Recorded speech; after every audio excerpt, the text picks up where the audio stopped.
April May 1999 हा एक हलका-फुलका, नॉस्टॅल्जियाने भरलेला मराठी कमिंग ऑफ एज चित्रपट आहे.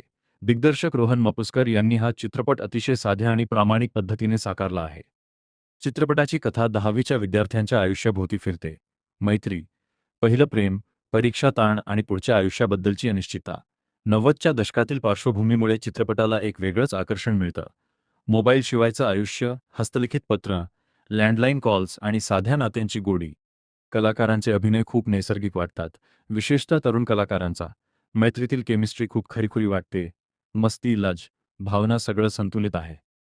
संगीत आणि पार्श्वसंगीत चित्रपटाच्या भावनांना सुंदरपणे साथ देतात. दृश्यरचना साधी ठेवली असली तरी कथेला पूर्ण न्याय मिळतो.